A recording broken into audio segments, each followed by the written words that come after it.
Halo guys, gimana kabar kalian? Semoga sehat-sehat aja ya. Kembali lagi di channel Midring. Di video kali ini aku mau ulas film Jepang yang berjudul As the God Will. Film ini menceritakan tentang beberapa siswa-siswi SMA yang mendapat ujian dari dewa untuk memainkan permainan yang mematikan. Banyak nyawa yang hilang dalam permainan ini. Sebelum lanjut, jangan lupa like, comment, and subscribe ya, agar kalian gak ketinggalan di video aku selanjutnya. Oke, gak perlu lama-lama lagi, langsung aja kita simak alur ceritanya.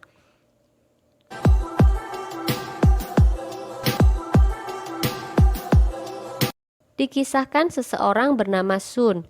Dia adalah siswa SMA biasa yang tidak semangat menjalankan rutinitas sehari-harinya, yang ia anggap membosankan dan mengharapkan kejadian luar biasa terjadi pada dirinya. Namun ibarat kata pepatah, mulutmu harimaumu. Apa yang diinginkan oleh pemuda yang sebenarnya sangat cerdas ini terwujud dalam sebuah kejadian mengerikan yang sama sekali tidak pernah ia pikirkan selama ini. Di dalam kelas tiba-tiba kepala seorang guru yang mengajar meledak dan membuat guru tersebut tewas. Kemudian muncul boneka yang bernama Daruma. Sun dan teman-teman sekelasnya dipaksa untuk bermain permainan tradisional Jepang yang bernama Daruma-san. Permainan itu sederhana. Mereka harus berjalan ke arah Daruma saat boneka itu bernyanyi sembari membelakangi peserta. Peserta tidak boleh bergerak saat Daruma membalikkan badan.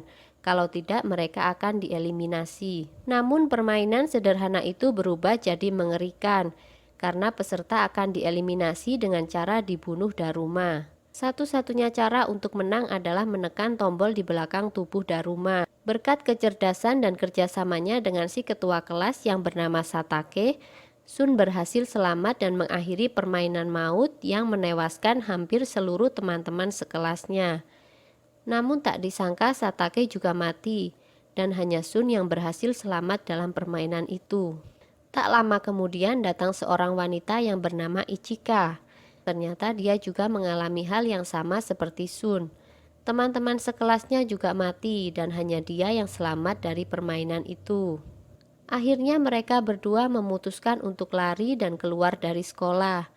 Namun tak disangka tidak ada pintu yang bisa dibuka.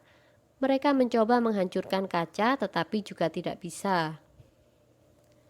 Kemudian mereka berdua masuk ke gedung olahraga. Di sana ada beberapa siswa yang selamat dari permainan itu. Namun mereka malah terjebak dalam permainan kedua.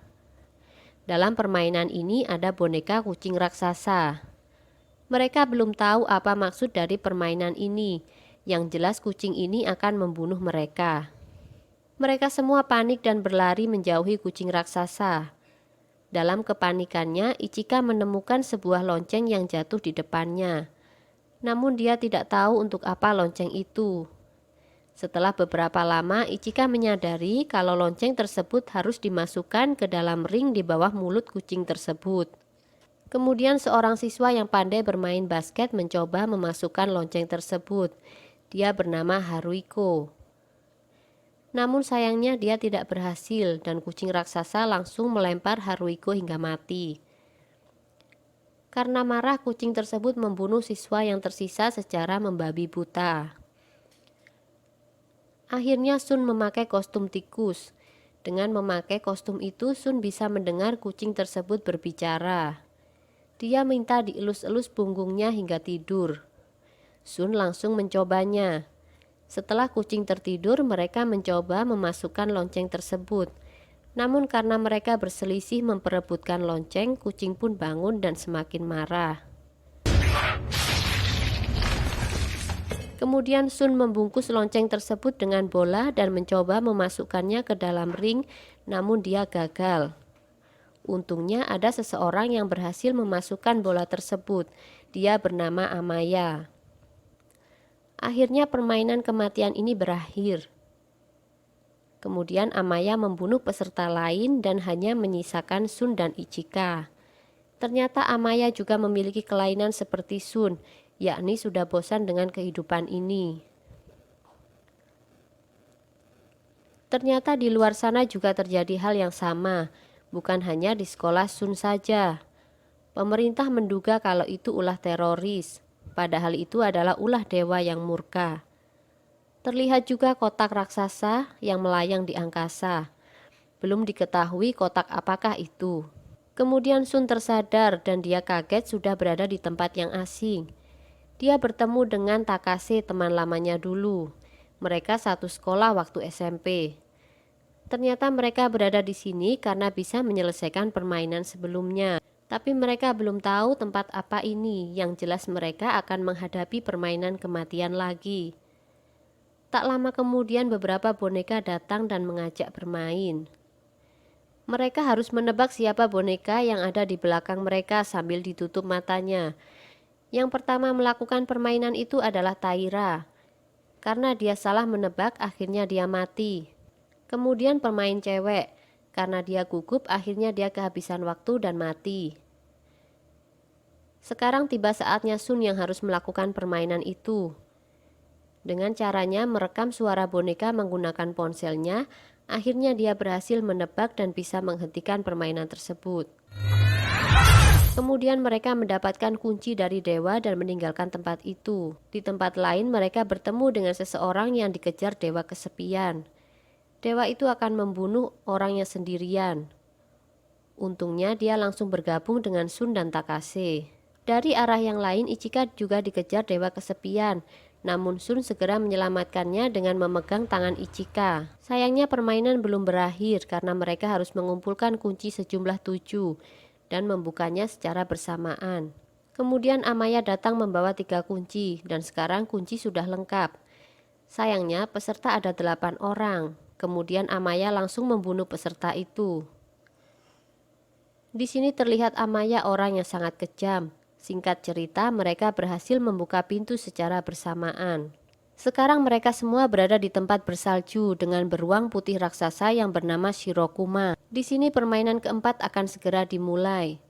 Untuk mengakhiri permainan ini, para peserta tidak boleh berbohong. Jika ketahuan berbohong, mereka harus mencari pembohong tersebut. Jangan sampai kehabisan waktu, karena mereka semua akan mati. Namun jika mereka bisa menunjuk siapa pembohongnya, maka hanya pembohong itu saja yang mati. Permainan pun dimulai. Pada ronde pertama, Shirokuma mengetahui ada kebohongan dan mereka harus menunjuk siapa pembohong itu. Akhirnya mereka mencurigai salah satu peserta dan dia langsung dibunuh oleh Shirokuma. Lanjut ke ronde kedua, Shirokuma mengajukan pertanyaan siapa yang menyukai Sun. Kemudian Shirokuma mengetahui ada kebohongan dan mereka menunjuk Takase sebagai pembohongnya hingga menyebabkan Takase dibunuh oleh Shirokuma. Melihat hal itu Sun merasa sedih. Tak lama kemudian Sun menyadari bahwa pembohong itu bukan para peserta, namun Shirokuma itu sendiri, karena dia sebenarnya bukan beruang putih, melainkan beruang hitam. Shirokuma marah, namun akhirnya dia terjatuh ke air panas dan permainan keempat ini berakhir. Sekarang hanya tersisa 5 orang peserta dan masih ada permainan mematikan lagi. Mereka sekarang berada di sebuah tempat seperti kerajaan. Di sana mereka bertemu dengan dewa yang bernama Matryoshka. Dewa itu menjelaskan kalau mereka akan bermain petak umpet. Salah satu peserta akan berjaga dan yang lain akan bersembunyi. Peraturan di sini yaitu jika ada peserta yang tertangkap, teman yang bersembunyi bisa menyelamatkannya dengan menendang sebuah kaleng inti. Kaleng inti adalah pusat dari si penjaga. Namun resikonya penendang akan mati karena kaleng itu berisi bom. Singkat cerita permainan pun dimulai dengan penjaga yaitu Amaya. Karena kepintarannya Amaya berhasil menemukan 3 orang peserta termasuk Ichika. Kini tinggal Sun yang belum ditemukan. Sun tetap bersembunyi meskipun Amaya mencoba menghasutnya untuk keluar. Sun tidak ingin Amaya menjadi pemenangnya, sehingga Sun ingin menyelamatkan salah satu peserta. Akhirnya Sun keluar dengan memakai pakaian yang terbuat dari baja. Namun Sun kesulitan untuk menggerakkan tubuhnya. Ternyata itu adalah trik untuk menjerat Amaya dengan rantai. Setelah itu Sun melompat ke laut agar Amaya terjatuh. Dan Sun melepaskan baju baja itu. Setelah berhasil, tenaga Sun habis sehingga dia kesulitan saat akan menendang kaleng tersebut. Amaya gak mau kalah, dia ikut berlari untuk menendang kaleng tersebut, tapi Sun bisa lebih dulu menendangnya. Amaya kalah dalam permainan itu, tapi sayangnya dia tidak dibunuh. Ternyata peraturan permainan itu hanya sebuah kebohongan. Setelah itu mereka semua diberikan es. Es itu merupakan sebuah hadiah yang diberikan dewa untuk mereka. Tak lama kemudian mereka semua memakan es tersebut. Mereka lega karena permainan sudah selesai. Namun sayangnya dewa menjelaskan kalau permainan yang sebenarnya adalah keberuntungan yang dituliskan dalam stik es tersebut, yaitu hidup atau tidak. Peserta yang mendapat tulisan hidup berarti dia akan hidup, tapi jika tidak dia akan mati. Sun beruntung karena mendapat tulisan hidup, tapi dia sedih karena Ichika mendapat tulisan sebaliknya. Amaya juga beruntung karena dia mendapat tulisan hidup, sedangkan kedua peserta yang lain mendapat tulisan tidak, yang berarti mereka juga harus mati. Pemenang dalam permainan hidup dan mati ini hanya dua orang saja, yaitu Sun dan Amaya. Akhirnya Sun dan Amaya terbebas dari permainan kematian itu. Sun mengutuk dewa yang sudah membuat permainan kematian ini, dan film pun berakhir.